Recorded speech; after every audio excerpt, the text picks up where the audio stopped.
Hola a todos, welcome back to Metafit Metamind Podcast, a podcast in which speakers, leaders, entrepreneurs, and influencers come in and share their journey on how they've gotten to this place in their life while also normalizing those conversations between mental and physical health and wellness. I am Carla Rodriguez, your coach and trainer of NLP and host of this podcast, and I created this space to remind you to raise your voice and share your story. And as your guide, I'm here to create a pathway to let go of those limiting chains and use this platform to empower and create awareness, purpose, and expansion in your life. You can follow us on Instagram at Metafit Metamind Podcast, at Coach Carlita. Please rate, review, and subscribe on Apple Podcasts or wherever you're listening to your favorite podcast.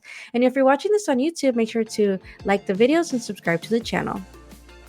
The last few weeks have been so amazing. So much learning in the last few weeks, right? And it's just something that I'm grateful for. So right now, you could say that we are in launch mode with Metafit Metamind Academy with the NLP Certification Program. And this is the rebirth of the program, which is a 6-month program. You get your certifications, but the way that the coaching and the group coaching and the support happens has so much improved that even I'm excited about how the new way of how this program is actually happening. So I want you to apply if you've been thinking about it, because maybe you want to improve your communication. For you mompreneurs, women entrepreneurs, this is the time for you to invest in yourself so you can create a thriving business with confidence, knowing how to put your value out there, knowing why this is important so you can spend that time with your family, your partner, maybe being out there at the soccer field, watching them play, knowing that your business is doing well, maybe at the pool.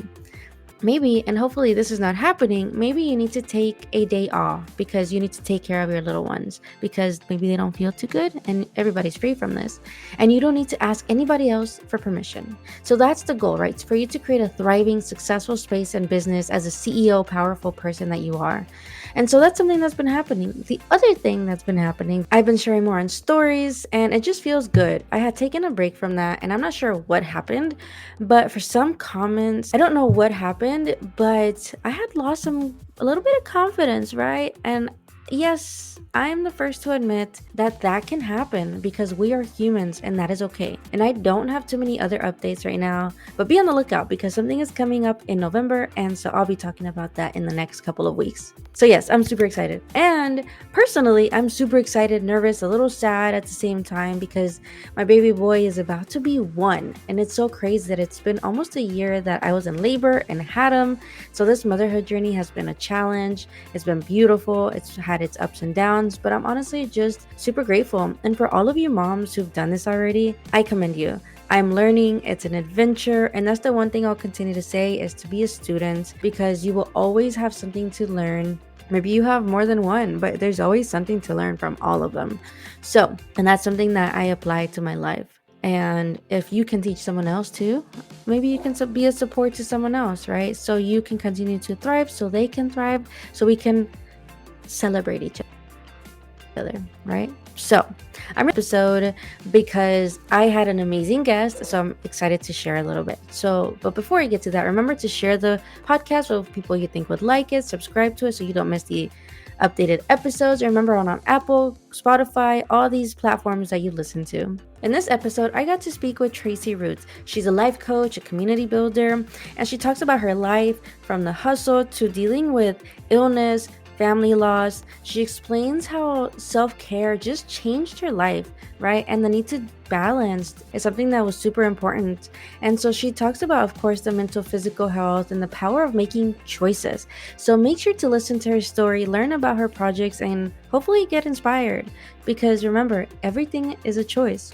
So enjoy the episode.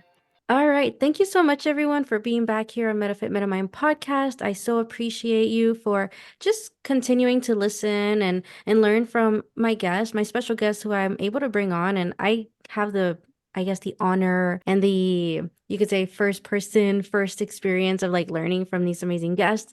And one of these people are Tracie Root, who I'm so excited to have you here. Tracie, thank you so much. My pleasure. I'm super excited too. When we first met, it's been a couple of months now. I just really was excited about the connection that we made in right away. So excited to talk more today. Yeah. And so with that being said, I like from the beginning, like you said, that connection was felt, and it's so much easier to have someone on the podcast to just we just have a conversation, right? And Yeah. so first, I just want to learn a little bit, and for the audience here too, is who is Tracie? Oh, who is Tracie? That feels like a loaded question. So I'll just go back from like the who is Tracie to kind of how I became who I am.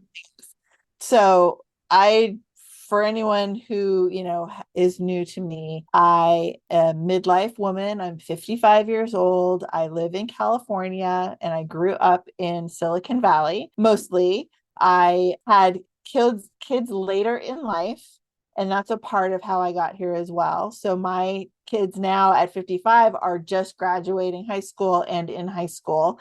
So I love speaking with parents because often I'm ahead of them in the age range, but in the same place, or ahead of them with how old our kids are. And it's always fun to talk to other parents. My goals, like in my work life, have changed a lot over the years. When I grew up, I was a very ambitious, I still am ambitious, but I was a very kind of type A, really go after the big life that the Silicon Valley lifestyle in the 80s, 90s, and 2000s kind of told us that we were supposed to want. So after I graduated from high school and went to college and graduated from college, I started working in Silicon Valley. I worked in corporate life for about 17 years. And while I was doing that, I met my first husband. He and I were together for 13 years before we even decided that we were going to start a family, get married. So we finally got married. And right after our first child was born, my husband was diagnosed with cancer. Yeah. Yeah. So those next 4 years or so were a lot of survival mode, a lot of figuring out what's important in your life, and managing his illness and, his getting better and the recurrence and ultimately his passing. At the same time, I was having two kids, trying to work the corporate life and do everything. I can't even imagine what else I could have been trying to do at the time, combining those things. So it's a very, like, looking back, it was a big time of trying to do everything well instead of trying to do the things that you do well so that you're happy. Yeah. So that was a That's big so interesting that you said that. And I also think it's cool that, most people in society think, oh, like you get married, then you have your kids, like pretty soon after. And the fact that you got to enjoy each other for 13 years before the kids too. Like, what was that? Like, I don't know. This is just something that just came up in my like head right now. why? Yeah, like why? Yeah, And what would totally. you say is like the funnest thing y'all did like in that time period too? Oh, that's a really good question. I appreciate that. So, I mean, I met him when I was probably, well, actually, we met when I was 21. He was 25 or 6, something like that. And like I said, we were together for 13 years before we decided to get married. Why is that? Well, I was still in school. He was working, and I wanted to start my career. And in Silicon Valley, I think, especially in that time frame, again, like the 90s, 2000s, it was not an uncommon thing to really want to get your career under you before you started your family. And for us, we didn't really see a need to like get married. We were living together. We bought a house together all before we got married. So really we got married because we wanted to start a family and felt like that was the good time to make things kind of official. But we had been together, like I said, been together and living together and, having our life together for a long time. But I knew that I wanted to wait to have kids because I was still working to grow my career. And as the breadwinner of the two of us, right, he was kind of the idea guy, super creative, Sounds kind like of me. all over the place. And I was like the doer and the girl who, go to college, get the job, do the things, make the money, Have the home. have a home, right? Yeah. And, when you're a woman in corporate America, if you're not focused on those things, they easily get put aside to the other things. So I really, I came from a family of divorce. My mom was a single mom from when I was in 5th grade, well, until she passed, actually, and when I was in my 20s. And it was always like, you need to make sure that you have your own situation, because if we it's very much like if you rely on other people, then you're gonna, things are gonna get messed up. So that's kind of my childhood trauma, if you put it that way, right? Like, I needed to make sure that I had things going before I changed gears and relaxed. And he was fine with that, right? Because he was kind of doing his own creative thing, and he was dreaming for us. Mm-hmm. And coming up with, wow, wouldn't it be cool to do this or live here or do that? Yeah. And I wasn't that person. I was not a dreamer. I was very much the doer. The doer. Which was great, because you kind of need both. Mm-hmm. And so when he died, that was like my big realization of all of these details that I didn't really Mm-hmm. at the beginning, that if he's the dreamer and I'm the doer, and now he's gone, I need to figure out how to dream and how to imagine what's possible, even though I'm still here in the day-to-day making things happen and paying the rent and all of that stuff. So I really feel like that's kind of how my coaching mission, for lack of a better term, has developed, is to remind people that, you might be in the day-to-day making sure that you're making your income and doing your work and paying your bills and all of that. But if you don't have a big dream for the future, like, what's it all for? And are you going to keep moving forward, or are you just going to be like, living the same year over and over again instead of growing and developing? And I think that's such an important thought and like conversation to have with your partner, with yourself, is like, yes, we have to have the house, we have to have our stability, and I'll put that like very flow depending on what have to have for you is. But like between it reminds me of like me and my husband, because he's very much the doer and I'm very much like a dreamer. And so more recently, unfortunately, the way it happened was that one of his Marine Corps buddies, brothers, who he served with, they decided to not exist in this world anymore, right? And Sorry. so it's not the first time either. And all of a sudden one day I'm like, you know what? I think this is okay to ask him at this point. And I asked him, I said, hey babe, like, this stuff has been happening. You've been doing all these things. This is what you've been experiencing, because he took this one a little harder than, I don't want to say harder, but just different. And I was like, I said, with all this that's going on, like, how do you actually want to be remembered? Because we've had many conversations of him doing or as people, just generally people do the you have to's, right? Or these are the shoulds, and this is how people should live, and we need to have this. And then we've been talking about the vision, right? The goal now, because now he's great stepping into that, which I think is cool. And I think it's important to have that in a partnership. So before I continue on that one, I do want to know, like, what was the funnest thing y'all did together? But it's just one of those things that I think must have been such like a chapter turn for you, maybe. And I'm just guessing here of like having to step into also having the dreamer character as well. Yeah, for sure. I mean, so anyone who's gone through a major loss, knows that like there's a time period and it's different for everyone. But for me, he passed in the spring of 2010. And it took me about a year and a half or so for me to kind of get to the point where I was like, all right, I'm going to need to do something different now, because I've been kind of in this stuck survival mode place, and it was survival mode while he was sick, and then he passed, and then still kind of recovering from all of that. And I call it getting out of like the fog of grief, right? Like everything. It's honestly, I don't remember a lot from that period of time, which is a bummer when you have little kids. Like there's a lot I don't remember because I was so like trapped in just surviving.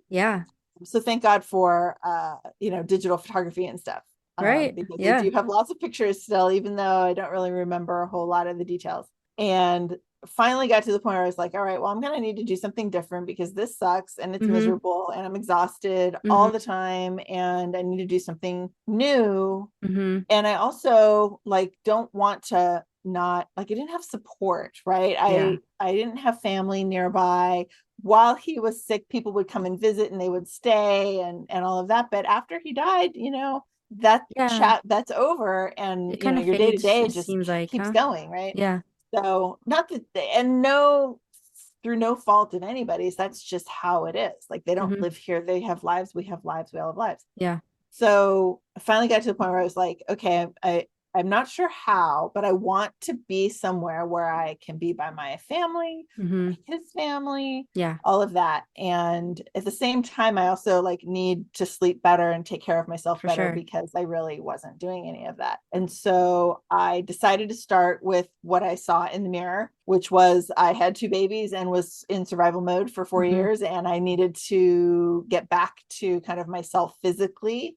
So I found a health coach. Cool. And it was through a network marketing style company. Yeah. So I was like, all right, well, this is totally new to me. I just need someone to tell me what to do because this is not working the way it is. Yeah. And I lost a ton of weight really quickly and felt really like happy and like I had myself again in a lot of ways. And so I started, so since it was a network marketing kind of thing, right? They taught me, they were a coach, they taught me, I became a coach, I started helping other people.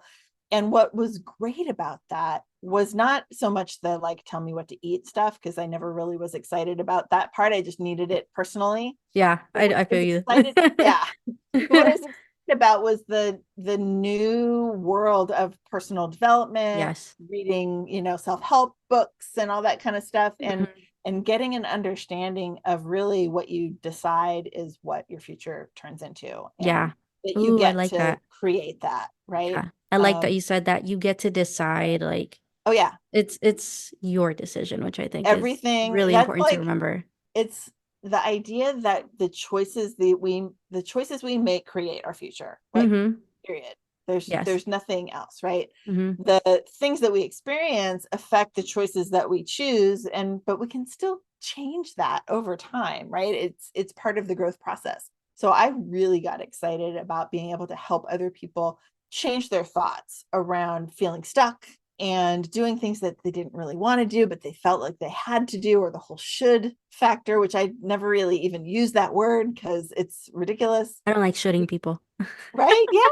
Yeah. To decide. And that was the beginning of me becoming a coach. And within 6 months, I realized that, wow, as a coach, I was making enough money on the side to leave my corporate job. And I moved to Florida, which is where my parents and my sister were, and where I was able to, from a cost of living standpoint, live much in the same manner that we were in Silicon Valley in Florida.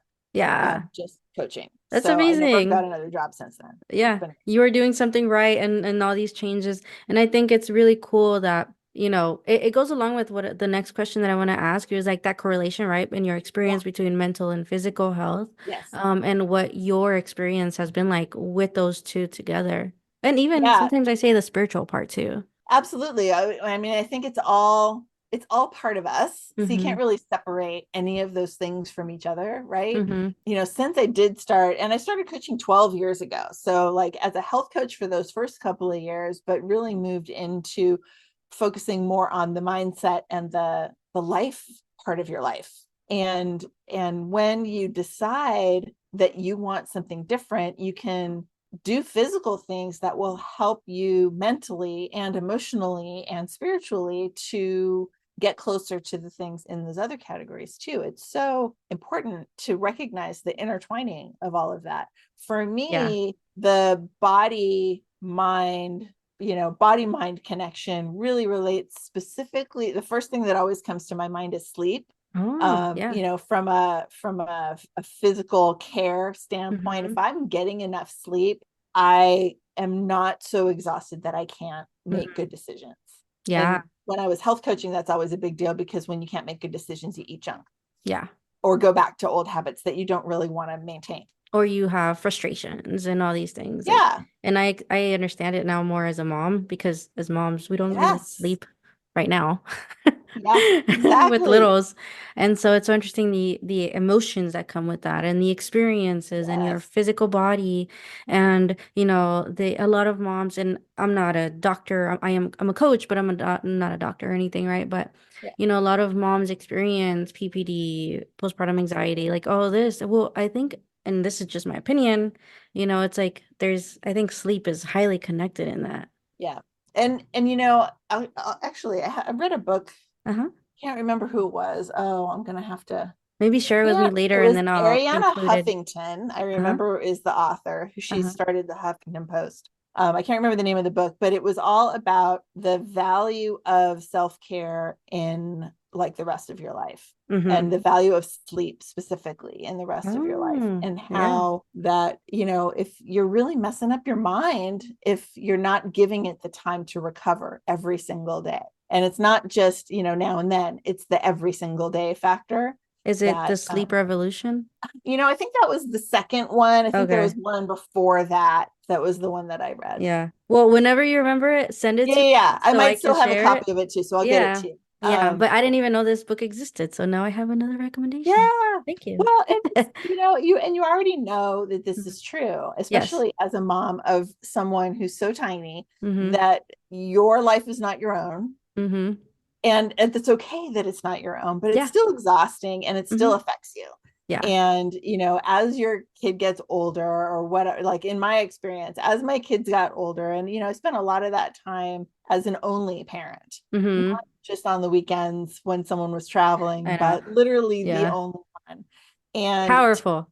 It was a lot. And to get through all of that to where I did finally have some support when I moved to live closer to my family, and then to move back here to California when I got engaged and remarried, like the value of having support in your life so that you can take care of yourself is 100% valuable, that people forget because they're so, again, busy doing the day-to-day, making sure you pay the rent, making sure that everyone has something to eat, making sure they're surviving. That they're all living. What about you, right? Everyone needs. So we need to make sure that self-care piece, and whatever that looks like specifically for you, it might be sleep, but it might be meditation, it might be taking time to read a book. Yes. Right. It might be, getting to go out with your friends and remember that you are an adult woman, not just a mom. Yeah. And those are such valuable reminders that it doesn't reduce the importance of what we're doing as parents, but we can't forget the rest of it, or we will literally fall apart. Yeah. And that's like right there, cherry on top of like what you just said. And it's one thing I think about too, is that there's a saying that's like, oh, as a mom, you lose yourself, but I don't truly believe that anymore. It's been like an interesting learning for me, as like, we're still an adult, we're still this person, this human being. I think at that point, it just turns into like, we're the mom, of course, but it's like with an addition to us. Right. Yeah. It's totally like a Pokemon evolution to the next level. We gotta evolve.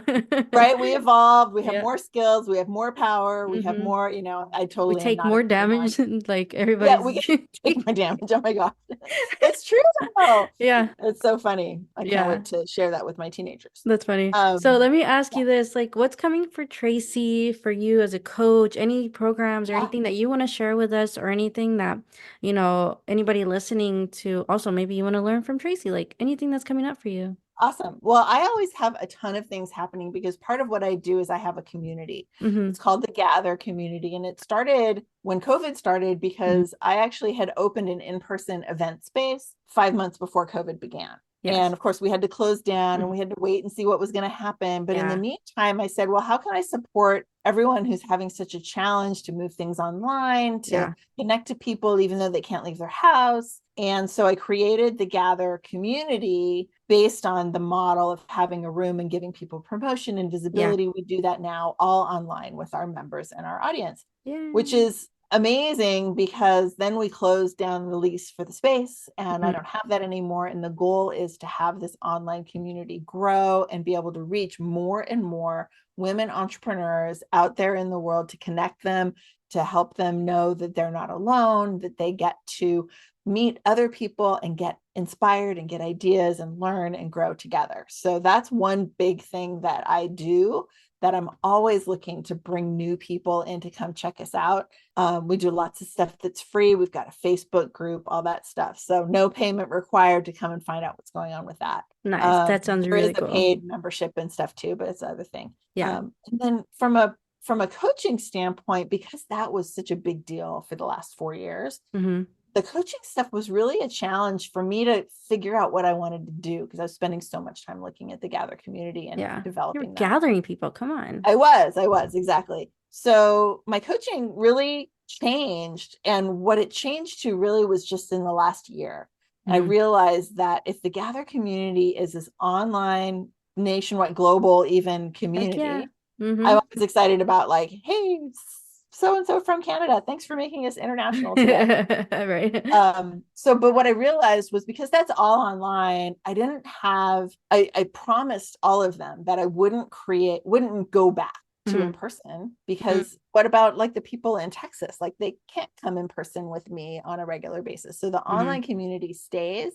And now I'm going to do retreats and Ooh. make it be a really, Yeah. short term, immersive and powerful Yeah. experience for a group. It's not something that everyone in the community has to feel like they're missing out on, because it's Mm-hmm. not like an everyone thing. It's like, it's just a retreat. It's a weekend, Yeah. it's a Oh, and those are special powerful. occasion. Yeah, Yeah. I'm really excited about that. I have my first one coming up in September. I'm planning 2 for next year. Yay. Very thrilled about that. Cool. I'll be sharing any links that need to be shared in the show Awesome. notes as well.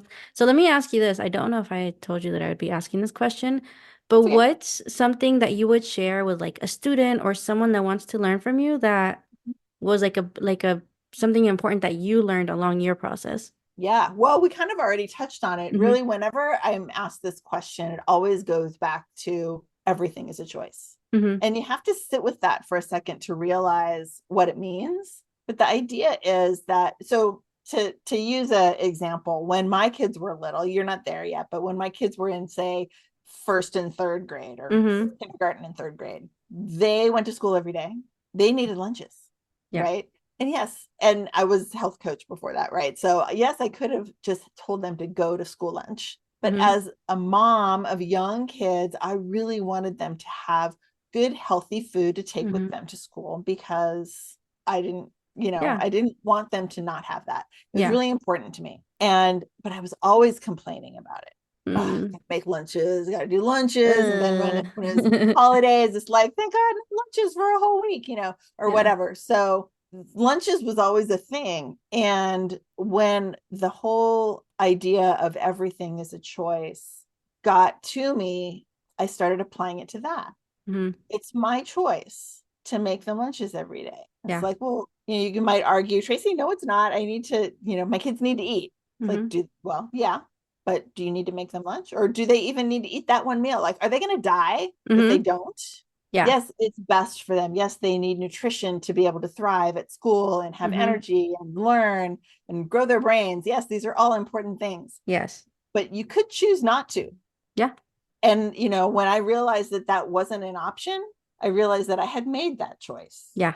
Also, it happened later when my youngest wanted to go to gymnastics. And Yeah. every day, or like 2:30, when it was time to drive her to gymnastics, I was just like, it's taking up my work day. I don't Yeah. have time for this. I'd get really frustrated when I Yeah. realized that what I was frustrated about was me not using my morning time well. Mm. And Yeah. now blaming my kid for Mm-hmm. taking me away from this afternoon time that supposedly was the valuable time. Yeah. I So think that's so important. Yes. it's huge. The Yeah. choice that I made to realize that this was what I was like, this is the whole point of working for Mm-hmm. myself, is so I can do this. This Yeah. is the choice I'm making. For sure. So it was huge. And for all of us to be able to wrap our decisions up in remembering that these are things we're choosing to do. No Yeah. one's forcing us. No one's got a gun to your head. Yeah. And I Do the think things that that's are important. That's something I remind my clients too, is like it's a choice. Like what you just said was like, oh, I gotta make my kids some lunch, gotta take my kids to gymnastics. Also, I think the feeling of choosing to sit in with that feeling, that's also a choice. Like I choose to complain, which then leads Totally. to the next thing, which then Yes. leads to the next thing. So remember, whatever choice you make your kids some lunch, don't make your kids some lunch, but also how you choose to feel about it, Yep.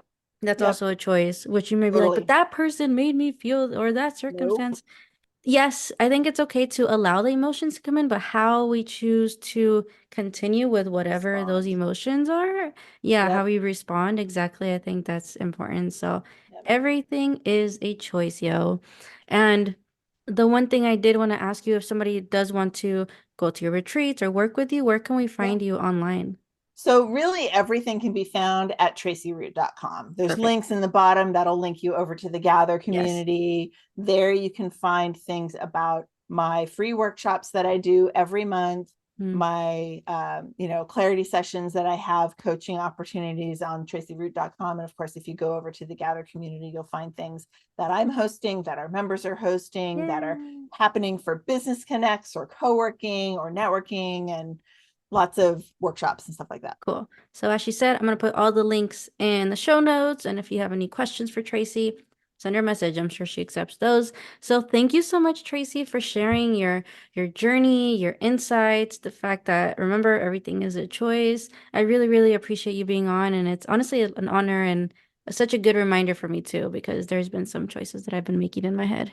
Good for you. Well, and you know what, Carla, I would say, don't forget that it's all a season. Yes. Also, right? Like the choices might be difficult now, and that's okay, because soon it's gonna feel different already, and it moves fast. So thank you so much. Great. Absolutely. Thank you so much. I love being with you today. Thank you so much.